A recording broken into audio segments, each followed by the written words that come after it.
Happy 2024, everyone, and welcome back to Worlds Beyond with Cam and Ron. Absolutely, yeah. Happy New Year. Thanks for tuning in again. This is the beginning of our 4th season, and we just checked, this is also going to be our 30th episode. So if you've been listening to us for a while now, or even just started, we really appreciate it. We're excited to move into the new year and keep reviewing some great or not so great genre movies. Absolutely, yeah. Can't believe we're at 30 episodes already and starting 4 seasons. Pretty excited about that. Pretty excited about our topic today, Godzilla Minus One. This is a Japanese film. It's made by Toho Studios, the studio that started the Godzilla franchise back in 1954. There's been 30 live-action Godzilla films made by Toho Studios. There's also 3 animated films, and then this is not to be confused with the more recent U.S. films by Legendary Studios, and they're sort of kind of the franchise is known as the MonsterVerse franchise. There's 4 films that they've done. This is a Japanese Godzilla film, was released in the States on December 1st with a lot of hype and fanfares. There's kind of a lot of Godzilla stuff going on right now. And the movie has surprisingly done extremely well. I think it's the highest grossing Japanese live action film to be released in the US so far. It's getting actually some Oscar buzz in various categories. The movie was only supposed to have a 2-week American run, and it's still running. It keeps getting extended and extended. We saw it. It was my second time seeing it right before the New Year's holiday, and was surprised to see a pretty full theater. It definitely seems like what we picked up from the conversations going on around us in the movie theater that there's a lot of word of mouth happening and a lot of people saying, hey, I told you to come and see this movie. It's actually not what you would expect. Any other opening thoughts for you, Cam, before we get into our thoughts on the film? No, we both have, much more than I, but we both have a long-standing connection to the Godzilla franchise. But before we start, I just want to say, or remind folks, if you haven't already, give us a like, follow, or a comment on any of our social medias, Facebook, Instagram, or Twitter. And obviously, we would love for you to subscribe wherever you listen to podcasts. It means the world to us. And again, thanks for tuning in. Yes, thanks. Always appreciate that support. Definitely means a lot and will help us to expand our endeavors in the future. I have a pretty personal connection to the Godzilla franchise.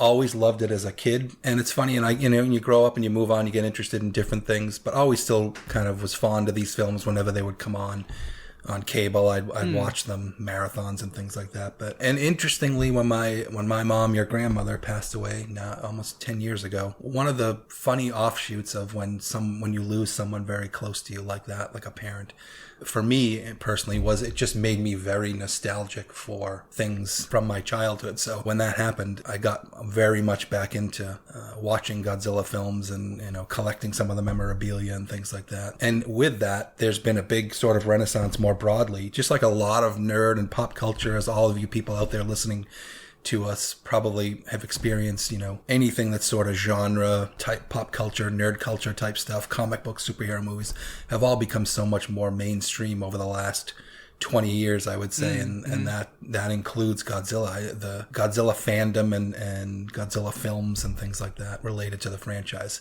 have never been more popular. So it's just kind of interesting how all of those things have changed over time. But Cam, what are your thoughts on this particular film and how did it strike you? I guess I'll follow up that really quick. Like I said, I don't have as much of a history with Godzilla like you do, but I do remember, it's funny you bring up Nana, my grandmother, your mother, because I remember watching a lot of older Godzilla movies on TV with you and Dad back when we would go visit. So that definitely have been watching them for a little while. I have not seen every single Toho Godzilla, but I think I've covered most of the more well-regarded ones. So I definitely have a little bit of a history, and I was excited going into this based on some of the early buzz that we were hearing, and the trailer was incredible. My initial reaction was I absolutely loved it. The story itself, I do have to say, I think I agree with a lot of people online. This is probably one of, if not the most engaging human stories.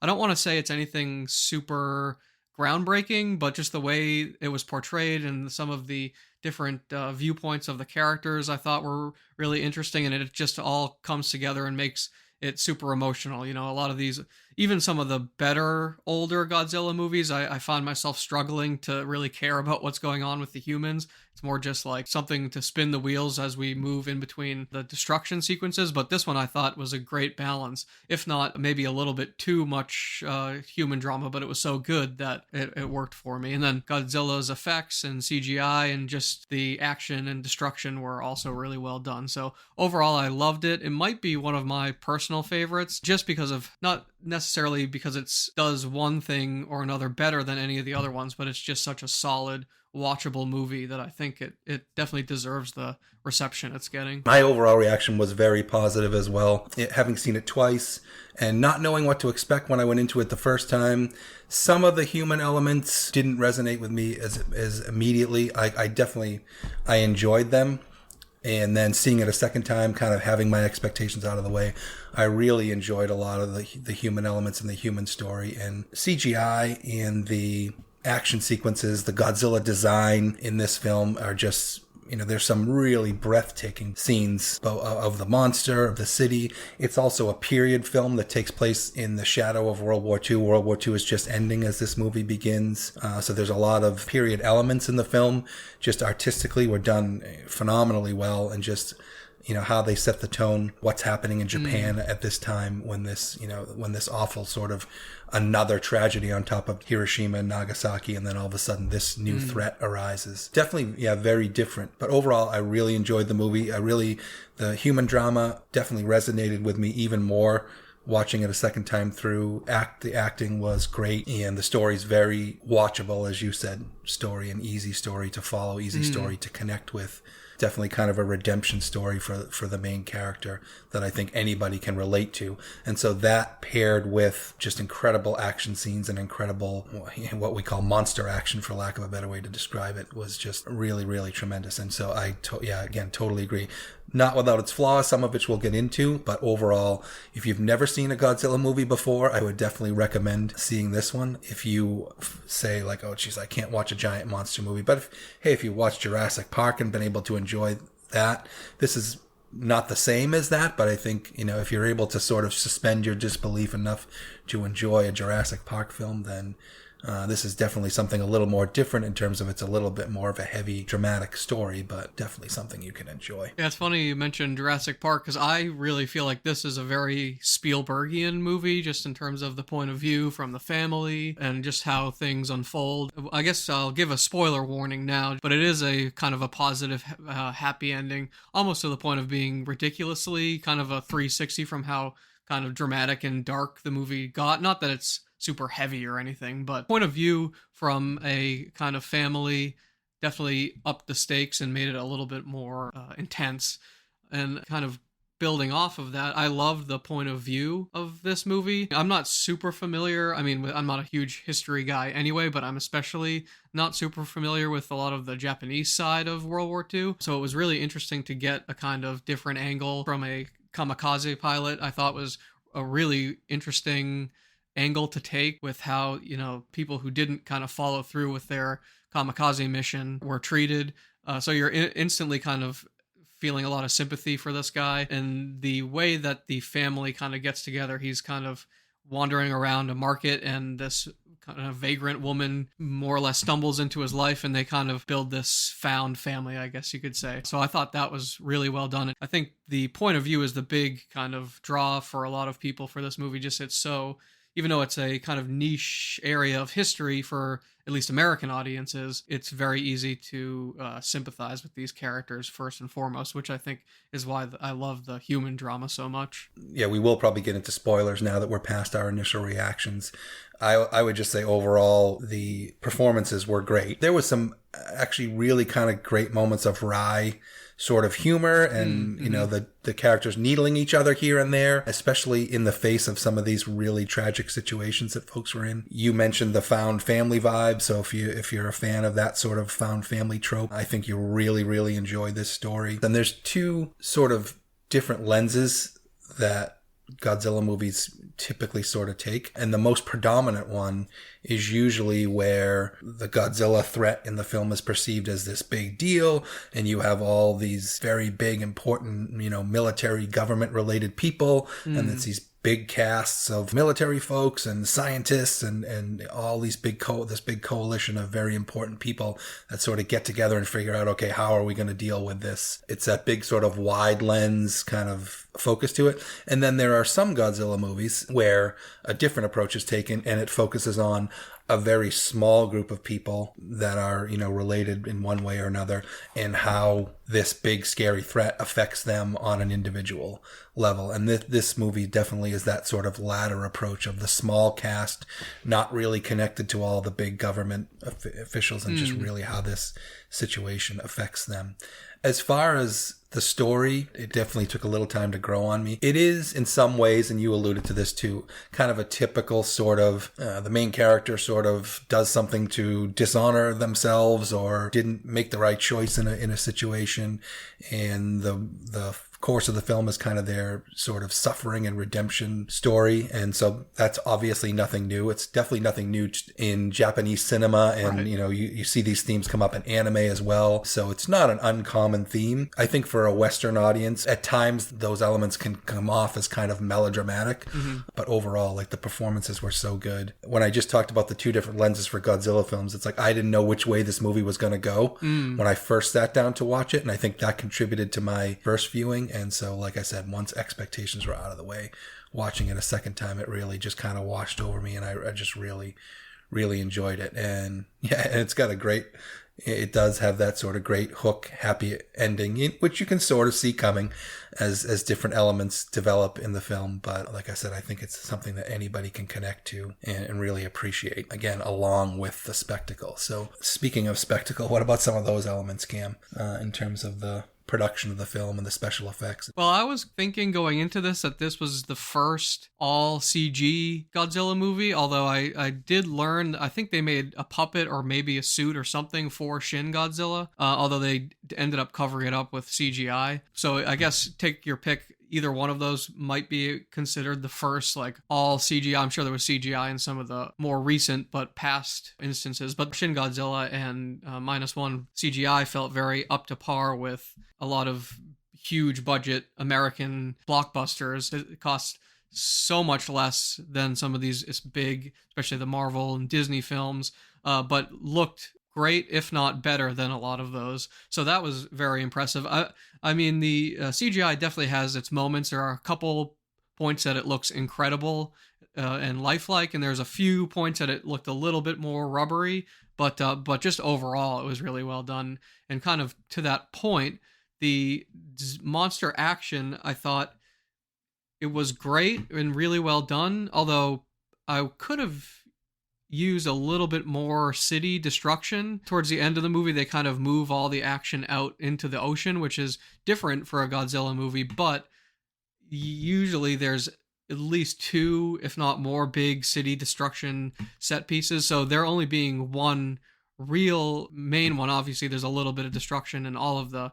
monster action scenes, but I was expecting the end to be even more destruction, whereas it was more focused purely on defeating Godzilla. And I think moving it to the ocean definitely helped cut down some of those CGI and special effect costs. But in terms of the other technical aspects, I thought it was really well shot. Color was very good. A lot of movies these days are tinted a certain way, like they're very blue or very yellow, but this felt very natural, and the camera work was great. There's a few cool swings to watch, especially at the beginning of the movie. Godzilla will fling people off into the forest when he first appears. So there were lots of cool camera movements following those and following all the action. So just a really well-made movie overall. Yeah, I totally agree. And it is, that's one of the things you say, this movie was made for the fraction of the budget of any, take your pick, U.S. blockbusters. And you can see, and we've talked about this before, how, some Marvel movies and some U.S. blockbusters, it's just Candyland right. of just constant in-your-face CGI from start to finish. You can see where the special effects budgets are definitely used more strategically and they build up to these really spectacular specific set pieces, as opposed to the movie just being, again, like a Disney ride through the whole movie of special effects. And I think that's, there's a real art to that. Can't say enough too about how realistic the period elements of the film were, in terms of just the art direction and the sets and the costumes, and all of that was pretty tremendous. Again, comparing it to the legendary Monsterverse, I definitely think this is a big cut above the most recent Godzilla vs. Kong, which I wasn't a fan of. And the Monsterverse films, just to spend a couple of minutes on those, there was Godzilla in 2014, then there was Kong Skull Island in 2015 or 16, Godzilla King of the Monsters, and then just recently Godzilla vs. Kong, and now there's another one coming out, Godzilla and Kong: The New Empire. And it's funny, Godzilla 2014 did very well, was very well received. Bryan Cranston was noted for his performance. Elizabeth Olsen was in it, Aaron Taylor Johnson. That movie was criticized for maybe not having enough monster action in it as well. But looking back, it's arguably the strongest of the franchise, along with Kong Skull Island. And I just feel like those movies have gotten increasingly more video game-ish as the series has moved on. Like, I thought the action in the most recent one, which actually did very well, it was one of the best blockbusters coming out of the COVID lockdown.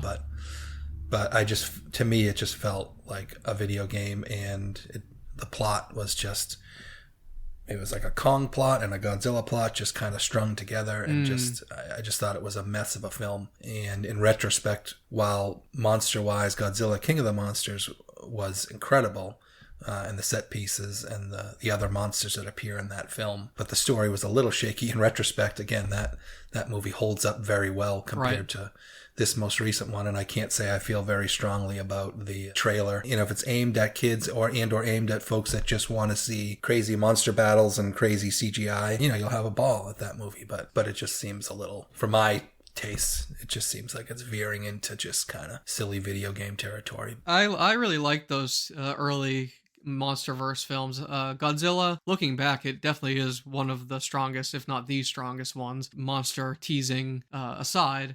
And I loved Kong Skull Island, but it's funny how quickly it just veered off into totally, even King of the Monsters, which I really liked, that was totally goofy, silly kind of stuff, but kind of good balance, whereas, I didn't like Godzilla vs. Kong all that much either. Some cool action here and there, a few ideas that I liked, but it was very video game, kind of early 2000s blockbuster Michael Bay story, which I was disappointed about because the other ones had fairly interesting angles going for them.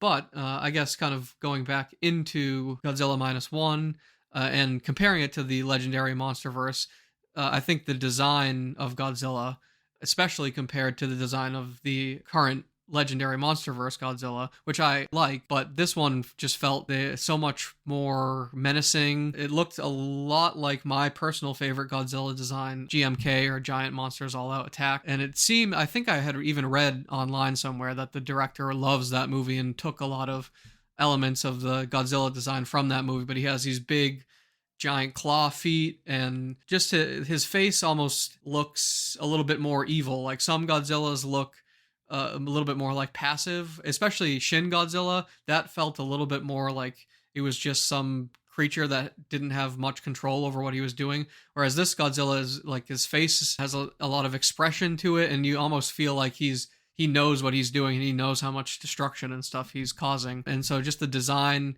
mixed with the incredible CGI quality, I thought was excellent. Yeah, definitely. Yeah, not getting into too deep into Godzilla fandom territory. But yeah, Shin Godzilla, I thought the design of that was incredible. Very sort of more experimental in terms of sort of reimagining Godzilla as a creature.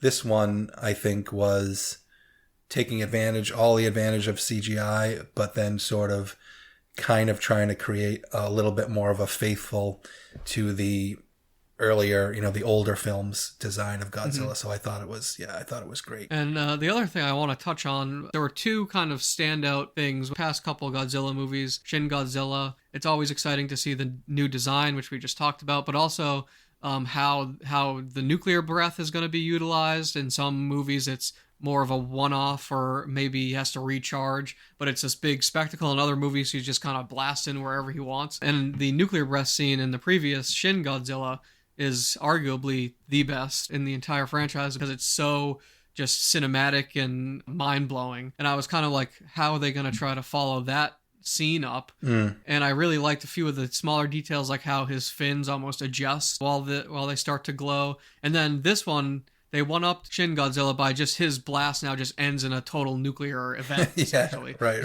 Which is like and now I'm really wondering how do you top that, right? Like top that. And I really liked how they did it.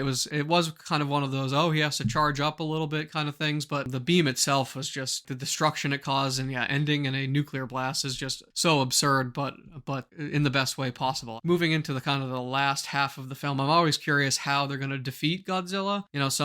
Some, especially the legendary movies, but obviously a ton of the Japanese Godzilla movies as well, he's more of a good guy fighting the monster. So once he's done with that, he kind of meanders back into the water and is done. But I'm always curious in these standalone movies how they're going to defeat him. And this one had one of the most, I don't know how unbelievable it is. Maybe it's super scientifically accurate, but just the way they like sunk Godzilla all the way down to the bottom of like the lowest point of the ocean and then brought him back up, and he kind of couldn't deal with the pressurization changes. But I thought that was really clever, if not maybe a bit unbelievable and absurd. But obviously that's kind of par for the course for Godzilla. I thought it was really super creative. Yeah, I don't know how plausible it was scientifically or even practically, but I thought it was just really super creative. The way that it was this kind of grassroots, citizen-led, the army's not going to be able to help us because of all these geopolitical circumstances, so we have to kind of do it on our own. So I thought it was definitely at least very creative. Yeah, and then I guess just leading off into some nitpicks, at the midpoint of the film, the kind of mom of this found family is caught in one of the nuclear blasts from Godzilla's breath, and just the way they portray it looks like she would have just gotten completely annihilated by either the debris or the explosion or whatever. But then at the very end of the film, and this is one of my nitpicks, is it's revealed that she survived and she's just kind of in a hospital with a white bandage around her head and she's totally fine. But you pointed out, and I didn't notice this, or I noticed it, but it didn't occur to me, is that she has some sort of mark or something on her shoulder, which might indicate she was affected by the Godzilla radiation and was able to regenerate like he was able to do in this movie, which is almost kind of a dark ending. And if they do end up following it up, I hope they kind of touch on that. It didn't seem like there was any way she could have survived, but I started getting suspicious of that almost from the funeral. So it's this character, Noriko, who's the female character in this sort of found family little quartet of folks that they have. She ends up surviving. Yeah, it was interesting. There's a little special effect at the end that indicates that somehow this sort of radioactive regeneration capability that Godzilla has, might have found its way into her, and maybe that's how she survived. And are they gonna, sort of, if there's a sequel to this film, which it sounds like there will be. It seems likely. I am glad that it did have a happy ending, just because these characters, just everything that they go through, and especially the main character and his kind of adopted family there. It is nice to have that happy ending, because at some point it just became absurd how like tragic this guy's life was. So it is good to have that. And I liked there's kind of a commentary on the kamikaze piloting of that era, and he ultimately makes the decision to eject right before he kind of does the killing blow on Godzilla from his plane in the end. So I liked that. It was a very good wrap up, but it did seem a little almost cheesy to have her survive, unless there is some sort of bigger explanation that might factor into some of the later movies. I'm not quite sure where they would even go with a sequel for this, because I was really thinking Godzilla was totally dead by the end of the movie, although there is that very last kind of stinger scene at the end that shows his corpse, or I guess you could say, for lack of a better word, is still regenerating. Be interesting if maybe it regenerated into like 2 Godzillas or something like that. It might. I'm just curious where they could take it that would kind of up the stakes even more. It's funny. It's interesting to see how it goes, and I think that was another cue, like the whole Godzilla's atomic breath creating a mushroom cloud. That was something that was used in All Monsters Attack, the 2001 Godzilla film.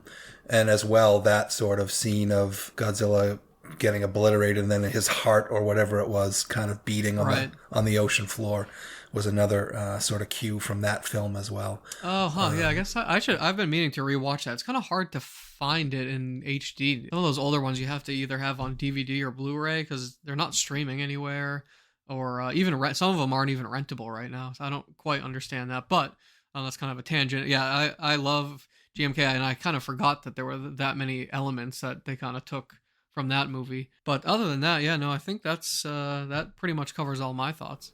Yeah, I would say, again, if you're not a fan of Godzilla or just have never even considered watching a Godzilla film, this is definitely one to watch. Of course, I'd also always recommend to anyone to watch the original Gojira from 1954, the Japanese version. If you have interest in no other sort of Godzilla mashups and all the things that come with guys in rubber suits fighting each other, then I would definitely say watch the first Godzilla film. It's nothing like any other sort of 1950s monster film. It's just about so much more than that, opposed to any of the movies, domestic or foreign, that were made around that time. And I would say definitely check this movie out. So that's a wrap on Godzilla -1.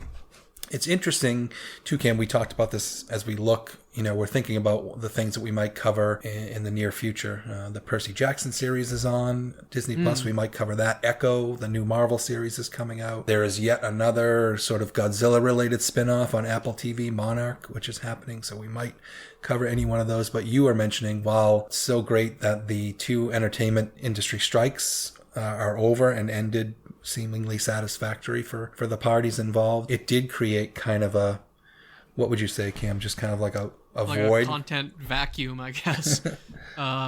Just not a lot gonna be coming out for the next couple months. Couple kind of schlocky winter release horror movies, which could go either way. Typically, those aren't that great, although there's been a few gems here and there.